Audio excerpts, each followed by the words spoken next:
What is going on, guys? Jason Burke here, Styles Clash for Life, coming at you on YouTube, and today I've got another edition of Tales from the Fort, where I review old movies and I tell you guys whether they're worth watching or worth skipping altogether. Today I've got a really fun one. First things first, I apologize for the noise in the background. This is my fourth review of the day that I'm recording here back to back to back, and it's just very hot. It's the dog days of August here in my kitchen, so I had to put the fan on, so I apologize for the poor audio noise in the background.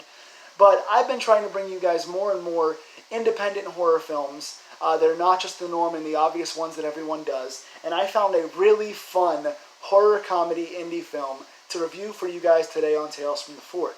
I was watching a documentary on Tubi called The 50 Greatest Horror Films You've Never Seen Before, and I came across somebody by the name of Lonnie Ferris Knowles. She is a writer, and she was one of the selected interviewers to talk about these 50 greatest horror films you've never seen. And she just gave really poignant, really articulate, solid thoughts and reviews on these movies. And I thought, man, she's very intelligent, and I see the writing credit under her name. I wonder what she's written, because she seems like it's very charismatic and fun, and I think she'd write a pretty good script. So I went and researched, and I found that she wrote, I only saw one writing credit for her, but it is a 2013 movie called Chastity Bites. And I saw the poster, and it just looked very fun, and I happened to see that Chastity Bites was available for free on Tubi. So I went and watched that movie, and boy was it a good time. Man, did I enjoy this horror comedy. Again, you guys know, if you've watched this channel, that horror comedy is a very delicate balance for me, and I don't often enjoy the horror comedy. It's got to be done just right, in just the right ways, and this is done exactly in that way. 2013's Chastity Bites was written by Lonnie Ferris Knowles, directed by John V. Knowles, and starring Allison Scagliotti, Francia Reza, and Louise Griffiths. And it's a hard word to say. And it is a kind of a vampire soul-feeding film that is basically about this the character kind of comes in. I'm trying to figure out how to describe this movie. This character kind of comes into town, and she starts a virginity club with all the local girls at this high school, and she is using the virgins to feed on their blood to stay young forever. It is Elizabeth Bathory, the old classic Gothic tale. You guys have heard of Liz Bathory before.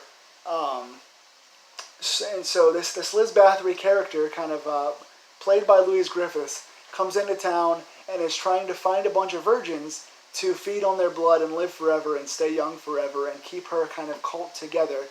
So she uses the guise of starting a virginity club to do that. And so this movie, first things first, I've got to say, the two things that stood out to me that made this so much fun were the writing by Lonnie Ferris Knowles. I love the writing in this. It's so witty, it's so fast-paced, it's so gritty. It runs, I think, about like an hour and 25 to an hour and 30 minutes, so a standard 85 to 90 minute runtime, but it seems so much faster than that. I could have watched this for another hour. The writing and the dialogue between these characters and the pop culture references and just the wit and banter with all these characters was written so well and so cleverly and so layered. I just love all the layers of these characters, and the casting in this was phenomenal. Allison Scagliotti is best known for, I think she was the girl in Drake and Josh. She was in a bunch of, like, Supernatural. She was in One Tree Hill. She was in a bunch of stuff in this. Francia Reza was in a bunch of the ABC Family movies.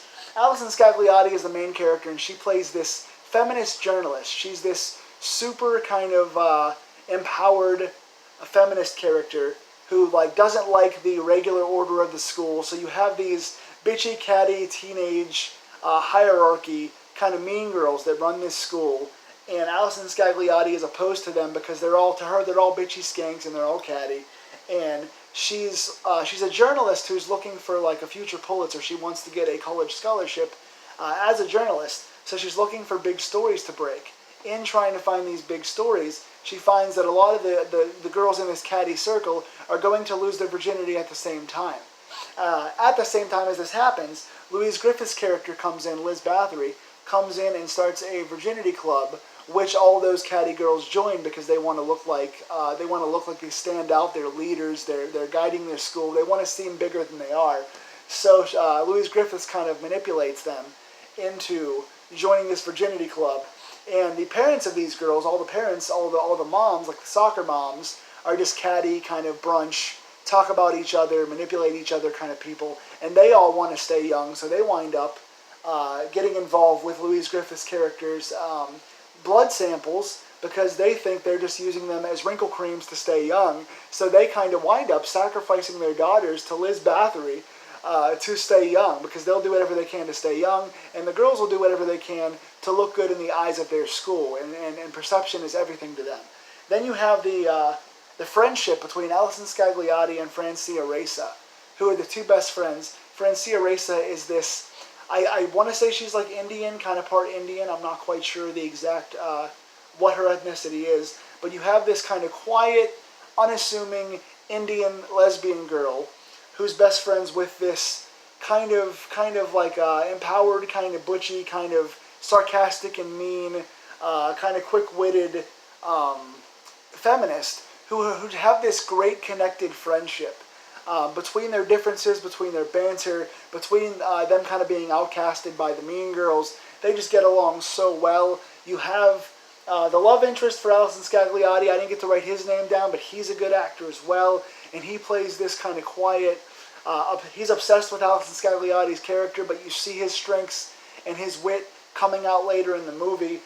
So it's just this well-paced thing. So basically, Francia Raisa falls under the spell of Liz Bathory, Louise Griffiths, and Alison Scagliotti wants to save her friend because she realizes something's wrong with Louise. Something's wrong with this main character. Things are amiss. They're seeing people starting to die one by one. She's seeing her friends fall under the spell of this character, and she wants to save her friend and get her story at the same time. So there's this battle between the feminist journalist and the beautiful Liz Bathory character who's got the world under her finger, wrapped around her finger, under her spell. So it's a really fun, powerfully written, fun, nice balance of horror and comedy. You see some good gore, some good tension in the demonic kind of seduction of Liz Bathory, but also the good banter, the fun comedy, the over-the-top characters that are the mean girls and the moms. Really well written, nice dichotomy between the banter and the seriousness, and it's just a fun movie. I would have loved to have seen more of these movies. Chastity Bites is a fun rift between it's like Mean Girls meets Cherry Falls. If you guys have seen Cherry Falls, where it's like it's good to have had sex. You know, it turns the horror tropes on its ear, because in all the classic slashers and all the vampire films and all that stuff before it, you see that the girls who are having sex and the girls that are considered dirty are the ones that are being killed, but the girls that are virginal kind of are the final girls. In this film, it is reversed on its head, where the girls that are having sex are kind of tainted so they can't be killed because their blood is not pure. And the ones that are pure are the ones that are getting killed. So I love the reversal of tropes. And it feels like that Cherry Falls movie that was released, I think, in early 2000s. But it also feels like Mean Girls, and it's kind of satirical, and it kind of makes statements about how the high school life is run. So, again, good shooting, good directing, good acting, great casting, great writing. I love this movie overall. I'm going to give this an 8.5 out of 10. It is one of the best indie kind of horror films that I've seen in a long time. And I feel like a lot of you guys maybe have not seen this, because it is the husband and wife team of John V. Knowles and Lottie Ferris Knowles. And they both do an excellent job in all facets here.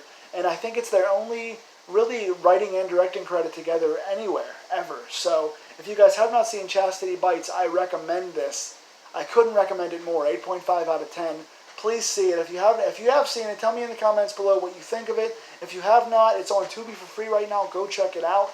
And tell me in the comments below once you see this what you think. So stay scared. I'll be coming back to you guys again in a few weeks once these are all uploaded with some more horror reviews. What would you guys like me to review? Tell me in the comments below. And take care, my friends. Stay scared.